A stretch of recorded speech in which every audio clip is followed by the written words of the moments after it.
I was gone 7 months, one deployment, one long stretch of dust and waiting. When I finally came home, the house felt smaller, quieter. And my room? It wasn't mine anymore.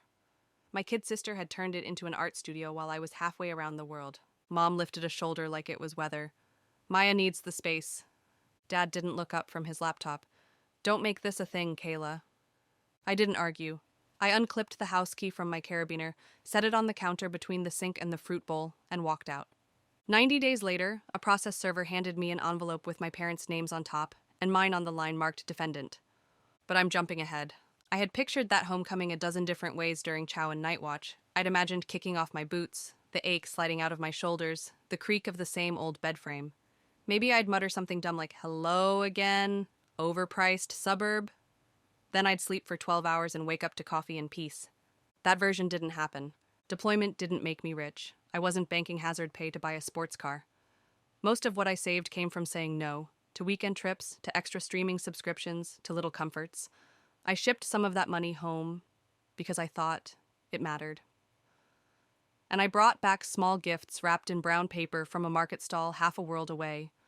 A rosary bracelet for my mother because she always said she'd get back to church when life slowed down. A bottle opener with a goofy engraving for my dad because he hates sentimental things unless he can also use them. And for Maya, a bundle of hand-pressed pigment sticks, dusty jewel tones wrapped in thin tissue. She'd asked me months earlier to keep an eye out for something unique for her sketches. I bartered with a vendor in broken phrases and walked the rest of the day with the packet tucked inside my blouse like a secret. I still had that hope buzzing under my ribs when I pulled into the driveway. Inside, the house smelled faintly like acrylics and lemon cleaner. From upstairs, bass hummed low like a heartbeat through drywall. Mom leaned on the doorframe between the kitchen and the hall. Oh, hey, you're back. No hug. No. You made it. I'm going to shower and crash, I said. Then I brought... About that, she cut in, suddenly fascinated by a water glass she was drying. Your room... Up the stairs, I paused at the door that used to stick at the bottom. It swung open easily. No posters, no bed, no wall of paperbacks. Foam panels dotted the paint like a honeycomb. There was a new easel. LED strips glowed pink. The carpet bore circular shadows, where my dresser once stood. Watch the canvas, Maya said without turning around. It's drying. Words didn't come. I knew better than to make noise when it wouldn't change the outcome. Years in uniform taught me an economy of motion, conserve energy, choose timing like it's a weapon. Downstairs again, I slipped the key onto the counter next to the fruit bowl. Dad typed. A documentary murmured from the living room. Let's not be dramatic, he said. You're 20 in a month. You'll figure it out. It wasn't drama. It was confirmation. I didn't map a plan that night. I threw my duffel into the back seat and sat there long enough to feel ridiculous. Then texted a single person who wouldn't send the message to our family chat. Harper, my battle buddy. The kind of friend who'd show up with jumper cables or a casserole and the same steady tone either way. She answered on the second ring and told me her pull-out couch had my name on it. But a spare couch is a hallway, not a home. You're grateful and also lighter in your step, careful with cabinet doors, swallowing noise and questions. Her mom offered me coffee like a question mark. Her little brother asked if I had actually slept in a tent with scorpions. I smiled a lot. I did my laundry late at night. Finals for a community college class I'd been taking from base were a week away. I showered fast and dried my boots on the balcony. If there's one person who never treated me like a problem to be managed, it's my grandmother, Rosa Delgado, 5 feet 2 inches of lace, laughter, and a spine made of iron rebar. Her apartment at Sunhaven was small and clean, with a crocheted blanket draped over the back of the chair, and a radio that only tuned to the station with the old ballads she liked. The place smelled like talc and cinnamon. I didn't plan to dump my whole life at her feet. I was going to keep it light, deployment stories sanitized for family.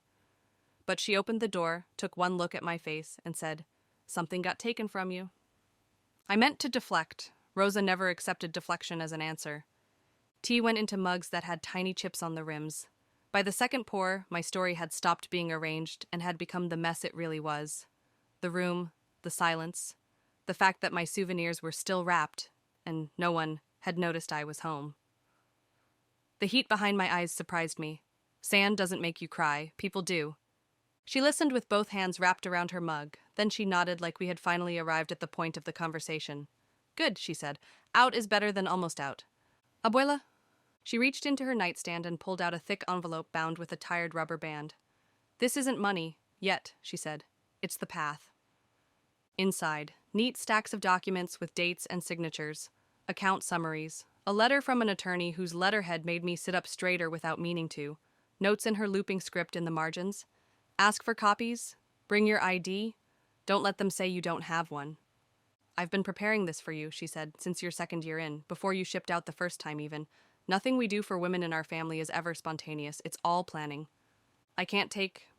You can, she said, soft but absolute, because it was always for you. The envelope didn't fix everything in one afternoon. It did turn the unknown into steps. Her attorney confirmed what the papers said. She intended to help me set up a life that didn't require permission from people who treated me like spare furniture. The way it was structured, most of it couldn't transfer until my 21st birthday, but she could help me get ready. Preparation funds, he called it, and I could hear Rosa's voice inside that phrase. I found a studio the size of a one-car garage over a nail salon. It had a window that faced a brick wall and a heater that clicked at night and hardwood floors with scars I liked.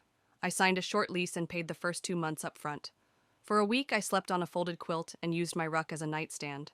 I ate whatever I could cook in a single pan and thought it tasted like freedom. I visited Rosa every evening after work and class. We filled out forms like a small campaign. She told me long, unhurried stories about selling tamales outside of her father's shop when she was 12, about a boy who tried to win her with a borrowed car, about saying no to every small expectation that didn't fit. We watched a game show and decided together that we would have made better contestants. For the first time in months, I slept hard. Then came the knock that felt like a summons. 3 clipped raps. Not neighborly, not friendly. The kind that arrives with a straight back and a plan. I opened the door to find them both, their clothes too crisp, their faces arranged like a practiced photograph, Mom's smile not quite reaching her eyes, Dad's arms folded, a posture that had been a wall my whole life. We need to talk, Mom said. Not hello. Not how are you after 3 months of nothing. I'm busy, I answered, which was both true and a small mercy. I stood in the doorway. I didn't ask them in. We know what you've been doing, Dad said, sliding a paper out of a folder so slowly I could hear the fibers. With your grandmother. Something unpleasant and old twisted in my stomach, a reflex from 100 little moments where my words didn't matter in that house. Rosa isn't well, Mom said, as if saying the name gave her ownership. She's confused. She's not in a state to be making decisions. We've been concerned. What decisions, I asked, calm, did you think she made?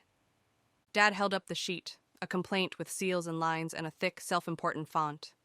Elder financial abuse was written like a headline at the top.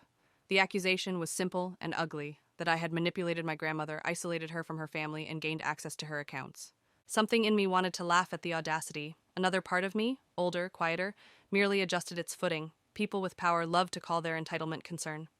The lawyer who drafted her documents is the one who called me when you filed, I said. He's not confused. You expect us to believe you? Dad asked, like I was 12 and asking to borrow the car. I don't need you to believe me, I said, and started to close the door. He stuck the page out farther. We'll see you in court. The next days were a blur of emails and message threads with subject lines full of case numbers. Rosa reacted like a general who'd been waiting her whole life for someone to mistake her for fragile. She demanded a full cognitive workup from her doctor and took every test with a dry kind of humor that probably rattled the poor clinician. She informed the director of Sun Haven that she intended to testify if it came to that. The staff made copies of everything and filed them with her chart. Her lawyer, a man with a voice like gravel, called me to say that the case they'd filed was sloppy and mean, but real enough that it required attention. I didn't panic. I printed my copy of everything and filed it in a folder Rosa labeled Defense like we were in a strategy meeting. I learned that truth needs process. It doesn't deliver itself. My parents did what they've always done when they sense an audience. They performed. Concerned faces, soft voices, the role of loving parents trying to do right by Mom. They called a few relatives they knew would repeat anything with flair. The story went around faster than I could keep up with. Some version of it reached the aunt who believes everything she hears until she's given a different headline. Extended family texted me question marks like they were prayers. Rosa, unimpressed, kept receipts. Her physician's statement landed like a neat pile of bricks. Alert and oriented, no impairment, able to explain her decisions and the reasons for them. The staff at Sunhaven wrote that she participated in her own care and was ferocious about her independence. Her lawyer compiled a timeline with dates that went back long before I even left for deployment. The lawyer my parents hired withdrew a week before the hearing. Irreconcilable differences, the filing said. I didn't cheer. It was never about winning. It was about not letting a lie take my grandmother's voice. When the date came, the judge didn't need long. He read, he asked 2 clarifying questions, he frowned when he reached the psychologist's notes, and then he dismissed the complaint. Not a close call. Not a soft landing. My parents tried to pivot in the hallway with a version of, we were scared for her. But Rosa was there, tiny and quake-proof. She looked at them the way she looks at cashiers when they get her change wrong. Polite, unmoved, done. She took my hand on the way out and held it so firmly my bones felt aligned. Weeks passed, the world, like it does, moved on to the next thing. People who had been loud fell quiet.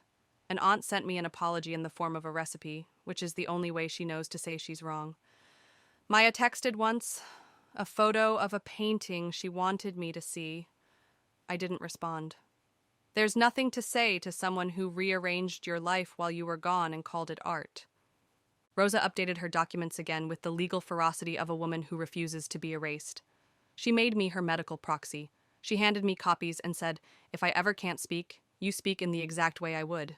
When I asked if she was sure, she gave me the look. They forfeited their vote when they tried to steal mine. Around the same time, a letter came from the university in the city 3 hours away. I had applied on a dare, and with the post-9/11 benefits I wasn't sure I'd use. Full scholarship, the letter said, plus a small stipend. Military credits folded into prerequisites. Orientation in August. I held it like a very light, very dangerous thing. I'll come on Sundays, I told Rosa, voice shaky with all the ways the future could go wrong. You'll come when you can, she said, patting my cheek. I'm not a statue in a park. I'm a person you visit because you want to. We found her a better place near campus, a small facility with a garden and a golden retriever named Moose, who did rounds like a friendly nurse. The rooms smelled faintly of soap and coffee instead of hospital. The hallways had skylights. She liked the piano in the lounge and the weekly dominoes games where she pretended not to be competitive and then beat everyone by an inch. I moved into a shoebox apartment with a door that locked easily and a radiator that hissed in the winter. Classes pushed me in a different way than the service had. I was older than most of the people in my cohort, and steadier. In small discussion groups, I watched kids spin theories and thought about triage. I worked at the VA office 2 afternoons a week and said, "Thank you for your service," to men who looked surprised to hear it from me. Every Sunday, rain or shine, I brought Rosa pastries from a bakery that made croissants the size of softballs and told her about professors' quirks and the strange way college students will talk for 20 minutes about a book they didn't read. She told me which nurse was dating which tech and how Moose had stolen a muffin from a woman who pretended to be mad and wasn't. When the funds she'd set aside finally dwindled to 0, mine didn't. I took over the payments the same way you pick up a heavy bag and carry it because it belongs on your shoulder. There is a specific kind of peace that comes from building a life with your own hands on a foundation someone gave you with love. It's not cinematic. It's made of lists and calendars and the quiet relief of turning your key in your own lock at the end of the day. Time, unromantic and relentless, did what it does. Years stacked. I graduated with a tassel that fell into my eyes. I got a job that didn't make me dread Mondays. I learned how to argue with a landlord and win. Rosa's hair silvered completely. She asked me to bring her lipstick on Sundays because she liked the way the color made her feel awake. We kept Moose in contraband treats and he kept us in comic relief. When it was time, it was gentle. She fell asleep with the radio low and the blanket up to her chin. I sat in the chair with my hand on her wrist, feeling the slow fade of a pulse that had outlasted a lot of things that wanted to stop it. The note she left was a single line tucked into our envelope of documents like a final instruction. You gave me a second life. I hope I gave you yours. I arranged the funeral without asking anyone's permission because you don't ask permission to honor a person who taught you not to. I didn't invite my parents. The relatives who mattered came. We told the true stories. We laughed more than once. When someone asked about the complaint they'd filed all that time ago, I said, "That was a detour, not the road," and left it there. I heard from an old neighbor that my parents don't see much of the extended family anymore. Too many conversations they can't control. Maya runs a craft store downtown now, which feels like a punchline I'm not required to deliver. I pass it, sometimes on my way to the farmer's market, and feel nothing that needs managing. Every so often, the old questions creep in at the edges. Did they ever intend to treat me differently? Did leaving make me cruel? Then I remember the night I set a key on a counter and walked out. Leaving wasn't cruelty.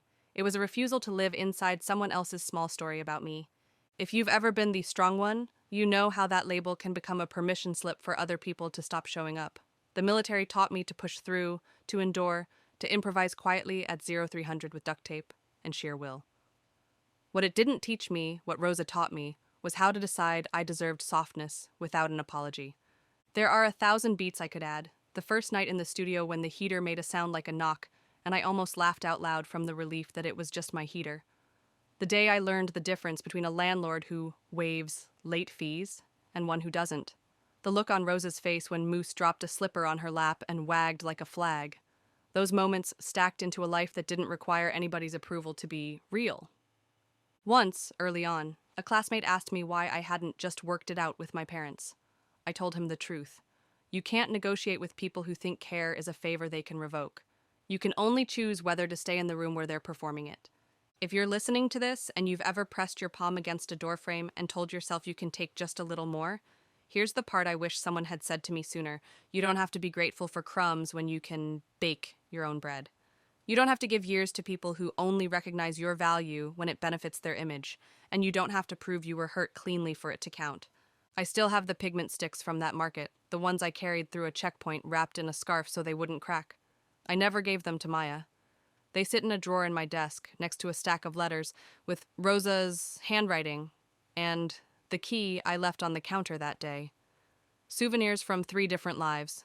The one where I kept hoping, the one where I learned to leave, and the one I built after. That's the story. You tell me, what would you have done? If you were standing in a doorway with a key in your hand, and a whole house of people telling you you're wrong to want a bed of your own, would you stay and bargain, or would you put the key down and go? Tell me in the comments. And if you want more stories that don't flinch from the messy parts, about family, about boundaries, about the kind of love that actually means something, subscribe. There's more to say, and I plan to say it.